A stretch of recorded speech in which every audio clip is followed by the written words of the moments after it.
Yo, what's up mga kaibigan? Nali na tayo magkwentuhan. Isang trending post ngayon ang pinost ng Facebook page na United Basketball na breaking news umano. Ang Golden State Warriors nga daw ay nagpapakita ng interes sa Filipino high flyer Renz Abando.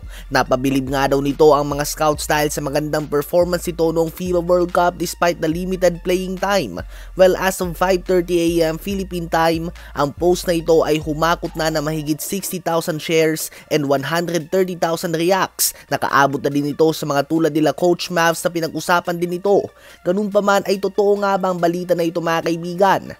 As of now ay rumors o usap-usapan pa lamang ito. Wag nga muna tayo ma-hype ng sobra dahil una sa lahat ay walang official statement dito ang Golden State Warriors. Walang sinasabi si Coach Steve Kerr. Hindi din natin alam kung kilala nga ba talaga ni Steve Kerr si Renz Abando. Lalo na't ang pinapanood lang naman nilang mga games ay ang mga kagrupo nila. At higit sa lahat, ang United Basketball na page na nagpost ito ay wala ngang nilatag na source o pinanggagalingan ng balita.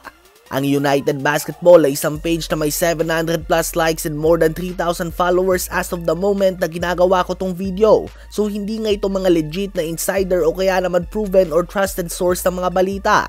At kahit sino nga ay kayang gumawa ng post na ganito. Kung ako nga ay magpo-post ng ganito sa aking Facebook page na may mahigit 300,000 followers, meron din talagang maniniwala kahit na wala akong ilatag na source. Ngunit hindi nga natin ito gawain. So ang post na ito ay isang rumor lang na wala pang source at hindi natin alam kung saan nanggaling, kaya naman hindi ko ito ikukumpirma.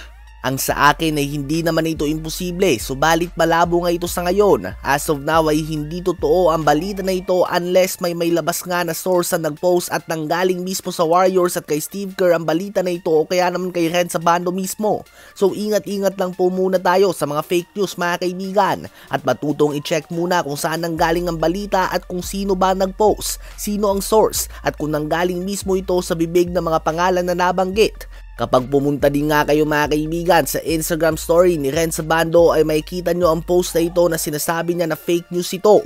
So yan lang naman po mga kaibigan, konting paglilinaw lamang sa post regarding Renz Abando na patungo na daw ito sa Warriors. Ano ba masasabi nyo tungkol dito? Isama na din natin sa update na ito na kinumpirma na ni Boss Al Francis Chua na si Japet Aguilar, Scottie Thompson, Justin Brownlee, Junmar Fajardo at Chris Newsome ay lock-in na para sa ating Gilas Pilipinas sa darating na Asian Games. Habang si Jaime Malonzo naman ay humingi muna ng pahinga matapos na magtamo ng iba't ibang injury noong FIBA World Cup. Ang magiging head coach din ng ating national team ay si Coach Tim Cone. Tutulungan siya nila L.A. Tenorio, Richard Del Rosario, Jongwit Chico at Josh Reyes. Habang si Al Francis naman ang team manager. Si Coach Tim Cone na ang kinuha dahil wala nang gaanong oras pa para sa panibagong head coach at sistema. Ilang linggo na lang nga at Asian Games na. Kaya naman sistema na lamang ni Coach Tim Cone ang gagamitin natin dahil pamilyar na ito sa madami. Ano ba ang masasabi nyo tungkol dito?